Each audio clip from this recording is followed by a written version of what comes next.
our topic is proof of Joule heating effect. The topic, as it is mentioned in your book, is heat produced by electric current.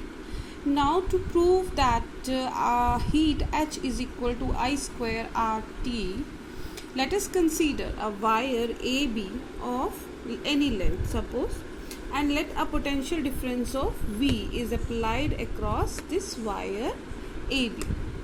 Now what will happen when we apply a potential difference? When we apply a potential difference, the electrons will start moving toward the higher potential, that is toward the positive end of the conductor. So that due to which there is a movement of electrons. Movement of electrons will causes the collisions.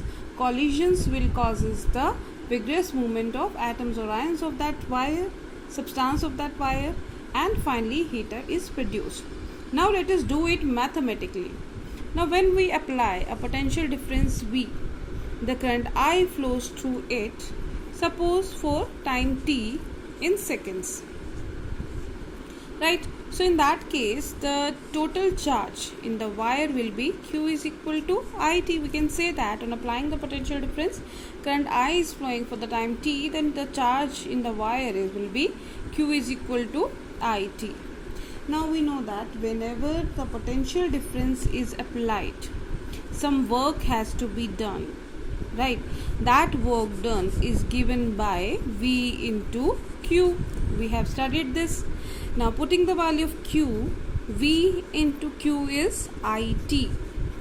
Q is IT. Now we know that also VI is, either we can write it as VI is equal to power, right? So formula will become W is equal to PT, or we can, if we want to express in the proper form, that is I square RT, we can put V is equal to IR. So W is equal to IR into IT, or W is equal to I square RT. So what is this? This is the work done. This is the electric work done, which will naturally appear in the form of heat, right? So that work done is equal to the heat produced equal to H is equal to I square RT. Hence proved.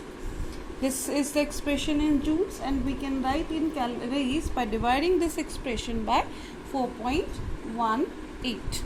I hope this is clear to everyone. Let us now discuss about electric power. We know that if we come to the previous classes, we have studied that power is equal to rate of doing work. We can write here as rate of doing work, or we can write it as work upon time, right?